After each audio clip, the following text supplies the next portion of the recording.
छत्तीसगढ़ की राजधानी रायपुर के पंडित दीनदयाल उपाध्याय ऑडिटोरियम में छत्तीसगढ़ हरित शिखर कार्यक्रम का आयोजन किया जा रहा है। मुख्यमंत्री विष्णुदेव साय भी इस कार्यक्रम में पहुंचे।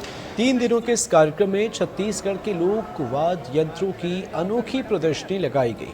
इस प्रदर्शनी में 500 साल पुराने वाद्य यंत्रों का भी संग्रहण है। हमारे संवाददाता नीलेश त्रिपाठी ने जायजा लिया।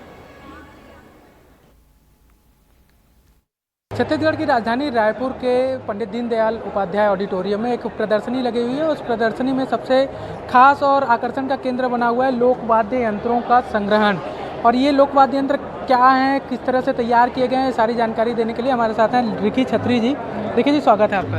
नमस्कार। क्या है, आप लोग क्या काम कर रहे हैं और किस तरह से कितना संग्रहण है, क्या क्या खास चीज़ें हैं?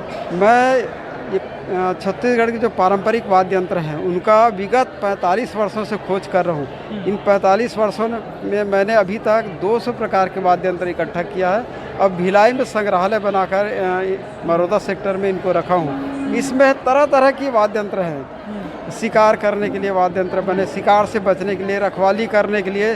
आज से 700-800 साल पहले कैसे वाद्य यंत्र बने, उन सारे वाद्य यंत्रों को मैंने पूरे छत्तीसगढ़ के कोने कोने में घूम कर इन वाद्य यंत्रों को निकाला। शेर की आवाज़, कोयल की आवाज़, चिड़िया की आवाज़, खरगोश की आवाज़, मेढक की आवाज़, हाथी की आवाज़, ऐसे जीव जंतु और पशु पक्षियों की आवाज़ निकाल। ये मेढक का भी है जी। इसका कैसे निकालते हैं आवाज़? देखिए, आप बताकर दिखाता हूँ मैं।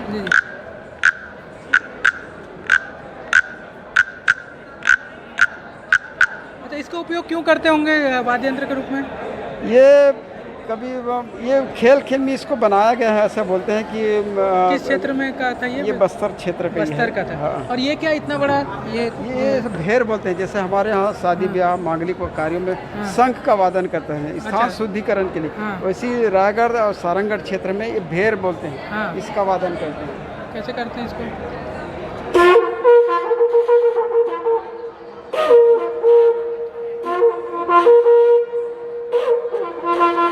मतलब ये शंख की जगह इसका उपयोग किया जाता है सारंगढ़ इलाके में। जी। और ये क्या चीज़ है? मटकी? ये घुंघरा बोलते हैं। इससे शेर की आवाज़ निकलती है। इसमें इसको आप बाड़ी की रखवाली करने के लिए इसको बनाया जाता है। अच्छा, गाय या दूसरे जानवर सब फसलों को खराब न करे, इसलिए इसका उपयोग किया जाता है। इसको भगाने के लिए, उनको डराने के लिए। ये किस क्षेत्र का था?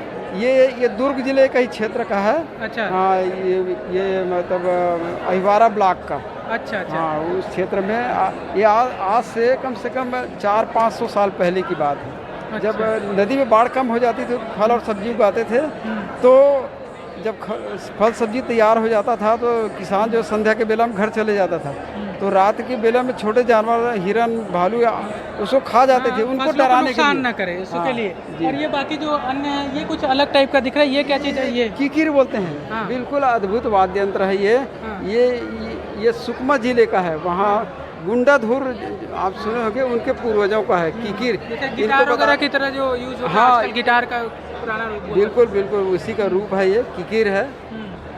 चिकारा।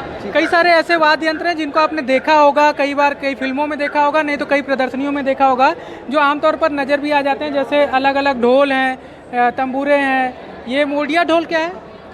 ये वहाँ जो मुरिया लोग रहते हैं, सिंग गौर शिकार करके सींग लगाते हैं शौर्य के प्रतीक, और गले में लटकाकर इसको बजाते हैं। गौर नृत्य होता है, उसमें इनको बजाते हैं। बिल्कुल। ये सारे वाद्य यंत्र आमतौर पर आपको कहीं ना कहीं नज़र आ जाते होंगे, लेकिन कई ऐसे खास चीज़ें हैं जो आपको सिर्फ और सिर्फ रिकी जी के अपने संग्रहालय या फिर उनके प्रदर्शनियों पे ही नज़र आता है। ये क्या? ठोड़का बोलते हैं। ये क्या चीज़ के लिए यूज होता है? ये वहाँ एक डंडारी नृत्य होता है बस्तर में। डंडारी नृत्य में एक आदमी गले में लटकाकर 2 डंडे से इसको बजाते हैं। इतना बड़ा वाद्य यंत्र गले में लटकाते हैं? जी। अच्छा। और ये सारी चीज़ें क्या है? ये क्या है? ये एक तरह की बांसुरी है। ये तोड़ी है, बांस से बना हुआ है।